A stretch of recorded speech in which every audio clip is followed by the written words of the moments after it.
Hello guys, welcome back to our channel. ఈరోజు అయితే Sunday. నేను మా బ్యాంక్ కలీగ్స్ అందరితో కలిసి ఒక డ్యామ్ దగ్గరికి అయితే వెళ్ళబోతున్నాను ఈరోజు అనంతపురంలో. సో ఈరోజు ఒక చిన్న వ్లాగ్ అయితే ప్లాన్ చేసుకున్నాను అనమాట. అది ఎలా సాగుతుంది ఏంటని చెప్పేసి ఈరోజు నేను ఈ వ్లాగ్లో అయితే మీతో షేర్ చేసుకుంటాను. సో ఇప్పుడైతే టైం ఎగ్జాక్ట్లీ 10:45 అలా అవుతుంది. సో ఇప్పుడైతే స్టార్ట్ అవుతున్నాం అనమాట. ఎంతసేపట్లో అక్కడ రీచ్ అవుతాము అండ్ ఆ డ్యామ్ ఎలా ఉంది, ఆ డ్యామ్లో లైక్ మేము ఏమేమి మస్తీ చేసాము, ఇవన్నీ కూడా నేను మీకు ఈ బ్లాగ్లో షేర్ చేసుకుంటాను. ఓకేనా? So stay tune to end of that video. Thank you. And ఈ ట్రిప్కి మేము completely first of all 5 members వెళ్ళాలని చెప్పేసి అనుకున్నాము. కానీ అందరికీ తెలిసిందేగా, ప్రతి గ్యాంగ్లో లాస్ట్ మినిట్లో హ్యాండ్ ఇచ్చే ఒక పర్సన్ అయితే కంపల్సరీ ఉంటారు. మా గ్యాంగ్లో కూడా ఒక పర్సన్ ఉన్నారు, తన పేరే అరుణ్. తను వచ్చేసి మా టెక్నికల్ మేనేజర్. తనైతే మాకు లాస్ట్ మినిట్లో హ్యాండ్ ఇచ్చేశాడు నేను రావట్లేదని చెప్పేసి. సో ఇంకేం చేస్తాం, నలుగురం అయితే ట్రిప్కి స్టార్ట్ అవబోతున్నాము. అండ్ ఈరోజు అనంతపురంలో వెదర్ గురించి మాట్లాడుకోవాలంటే చాలా ప్లెజెంట్గా ఉంది అండ్ ఎక్సలెంట్గా ఉంది. అసలు ఎండే లేదు, అసలు చాలా అంటే చాలా పీస్ఫుల్గా ఉంది. అండ్ ట్రిప్కి వెళ్ళడానికి సూపర్ టైం అనమాట. అండ్ మేము నలుగురం వెళ్ళబోతున్నాము. సో ఇంతకుముందు మాకు మా మేనేజర్ సురేష్ గారు ఉన్నారు కదా, ఆయనైతే వేరే కంపెనీకి షిఫ్ట్ అయ్యారు. ఆయన ప్లేస్లో నరేష్ గారు అని చెప్పేసి కొత్తగా కర్నూలు నుంచి ఇక్కడికి వచ్చారనమాట. అండ్ నేను, నరేష్ గారు, సుధాకర్, అశోక్, మేము నలుగురికి ట్రిప్కి అయితే స్టార్ట్ అయిపోయామన్నమాట. అండ్ యాక్చువల్లీ ట్రిప్ ఎక్కడికో చెప్పలేదు కదా, ఇది వచ్చేసి అనంతపురంలో పెన్నా నదికి మీద ఉన్న ఒక డ్యామ్ అనమాట, కూడేరు డ్యాము. ఆ డ్యామ్ దగ్గరికి అయితే వెళ్ళబోతున్నాము. సో ఏదైతే నేను డ్యామ్ చెప్పాను కదా, ఆ డ్యామ్ అనంతపురంకి ఎంత ఇంపార్టెంటో, దాని ఇంపార్టెన్స్ ఏంటో ఈ వీడియోలో నేనైతే మీకు చెప్తాను. అండ్ ఏదైతే మేము ఇప్పుడు రోడ్ ట్రావెల్ చేస్తున్నామో కంప్లీట్లీ ఇది గోవాకి ఇదే రోడ్ అనమాట. అండ్ దారి మధ్యలో మనకి పెద్ద పెద్ద విండ్ ప్రాజెక్ట్కి సంబంధించిన రెక్కలు అయితే కనిపిస్తున్నాయి. ఇక్కడ సజ్లాను, అదేవిధంగా యాక్సిస్ కంపెనీకి సంబంధించిన విండ్ పవర్ ప్రాజెక్ట్స్ అయితే ఉన్నాయి కంప్లీట్లీ. అండ్ టోల్గేట్ కూడా వచ్చేసింది ఇక్కడ. రోడ్డు డబుల్ రోడ్డే, కానీ ఖచ్చితంగా టోల్గేట్ కూడా కట్టాల్సిందే. అండ్ మా వెహికల్కి రాజ్మార్గ్ ఉంది, అంటే యాన్యువల్ పాస్ ఉంది. సో ఎలాంటి అమౌంట్ మనం ఇక్కడ పే చేయాల్సిన అవసరం లేదు. అండ్ టోల్గేట్ కూడా చూడండి చాలా చిన్నగా ఉంది. అండ్ నాకు అప్పుడు ఒక డౌట్ వస్తుంది, రోడ్ అంతా కూడా డబల్ వే ఉంటుంది, కానీ టోల్గేట్ల దగ్గరికి వచ్చేసరికి మాత్రము రోడ్లు చాలా పెద్దగా చేసుకుంటారు. ఇలానే ఎక్స్పాండ్ చేస్తే చాలా బాగుంటుంది, కానీ టోల్గేట్ దగ్గర కొంచెం దూరం మాత్రం మంచిగా ఉంది. దాని తర్వాత యాజ్టీస్ ఎక్కడ పడితే అక్కడ గుంతలు అలాగా. అండ్ రిటర్న్లో మాత్రము ఇంకొక రోడ్లో వచ్చాను, ఆ రోడ్ గురించి అయితే ఇంకా నెక్స్ట్ లెవెల్లో చెప్పాలి. అండ్ టోల్గేట్ దాటిన తర్వాత మనము ఇలా లెఫ్ట్లోకి అయితే వెళ్ళాలి డ్యామ్ దగ్గరికి. ఇది వచ్చేసి కూడేరు అని చెప్పేసి విలేజ్లోకి అయితే వెళ్ళబోతున్నాం అనమాట. అండ్ స్టార్టింగ్లోనే రోడ్ అంతా కూడా గుంతలు గుంతలుగా ఉంది, కంప్లీట్లీ విలేజ్ వైబ్స్ అనమాట. అండ్ వెళ్తున్నంతసేపు కూడా వెదర్ చాలా అంటే చాలా మంచిగా ఉంది, చాలా హెల్ప్ కూడా చేసింది అనమాట. ఎందుకంటే అంత కూల్ వెదర్లో వెళ్తేనే మనకి ట్రిప్ ఎంజాయ్ చేసినట్టు ఉంటుంది. ఎండ ఎక్కువగా ఉందంటే అసలు తట్టుకోలేం. సో నేను చెప్పిన డ్యామ్ ఇదే అనమాట, కూడేరు డ్యామ్. యాక్చువల్లీ దీనికి ఇంకొక పేరు కూడా ఉందన్నమాట, దాని హిస్టరీ అంతా కూడా నేను మీకు చెప్తాను. అండ్ ఇక్కడైతే చేపలు వెరీ ఫేమస్ అంట. చాలామంది వీకెండ్ అని చెప్పేసి కార్లు వేసుకొని ఫ్యామిలీస్తో పాటు చాలామంది వచ్చేసారు only for fish curry. And ఇక్కడ చాలా షాప్స్ కూడా ఉన్నాయి. అండ్ వాళ్ళే ఫిష్ని ఫ్రెష్గా పట్టి వాటిని వాళ్ళే కర్రీ చేసి ఇస్తారంట మనకి. సో మేమైతే ఒక 3 కేజెస్ ఫ్రైకి అండ్ అదేవిధంగా 3 కేజెస్ కర్రీకి ఫిష్ అయితే తీసుకున్నాం అనమాట. అండ్ వీడియోలో కనిపిస్తున్నారు కదా, లెఫ్ట్ సైడ్లో సుధాకర్ అండ్ రైట్ సైడ్లో మా నరేష్ గారు. సో వీళ్ళిద్దరే కంప్లీట్లీ 6 కేజెస్ ఫిష్ అయితే తీసుకున్నారు ట్రిప్ ఎంజాయ్ చేయడానికి.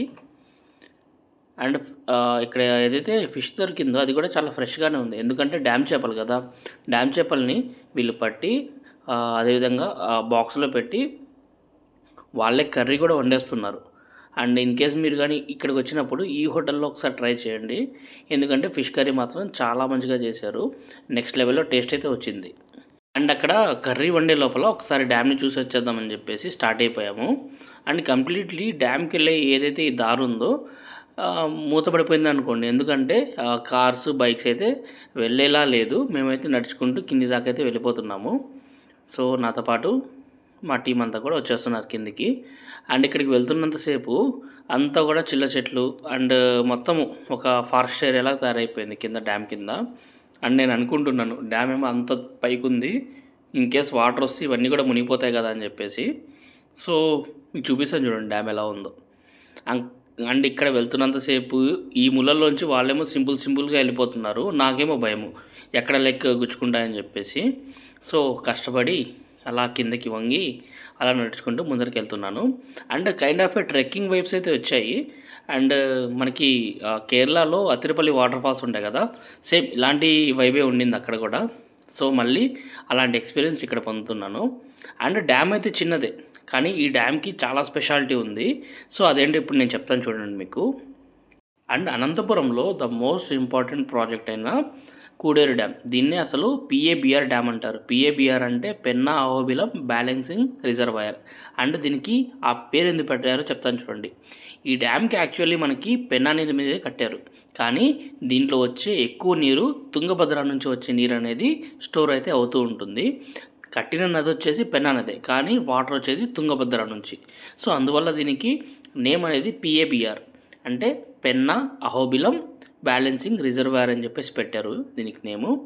అండ్ ఈ పెన్నా నదిలో నుంచి వచ్చే నీటి కంటే కూడా తుంగభద్ర డ్యామ్ నుంచి హై లెవెల్ నుంచి వచ్చే నీరు అనేది దీనిలో ఎక్కువగా స్టోర్ అవుతుంది. దీనివల్ల అనంతపురంలో ఎక్కువ మంది like most of the lakhs of acres ఈ నీటి వల్ల మంచిగా సాగైతే అవుతుంది.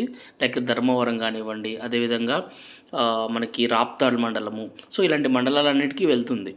అండ్ ఎవరైనా అనంతపురం వాళ్ళు ఉంటే ఒకసారి కామెంట్ చేయండి, ఈ రిజర్వాయర్ వల్ల ఆ డ్రింకింగ్ వాటర్ అనేది ఏ లొకేషన్స్కి వెళ్తుందని చెప్పేసి. నాకు తెలిసి 7 మండలాలకైతే నీళ్ళు వెళ్తున్నాయని చెప్పేసి లోకల్స్ చెప్పారు. అండ్ వర్షాకాలంలో మాత్రం ఇక్కడ వర్షం పడినప్పుడు గేట్లు తెరిస్తే అసలు చూడడానికి చాలా బ్యూటిఫుల్గా ఉంటుంది. లైక్ మనకి నెల్లూరులో పెన్నా బ్రిడ్జ్ ఉంది కదా, సేమ్ అలానే. కాకపోతే ఇక్కడ గేట్స్ అనేవి చాలా తక్కువ ఉన్నాయి. ఎన్ని ఉన్నాయి ఒకసారి చూడండి, 1 2 3 4 5 6 7 ఉన్నట్టున్నాయి మొత్తం అంతా కూడా. అండ్ లొకేషన్ అయితే మంచి వైబ్స్ అయితే ఇస్తుంది, ఎందుకంటే వెదర్ కూడా చాలా సపోర్టివ్గా ఉంది, చాలా కూల్గా ఉంది.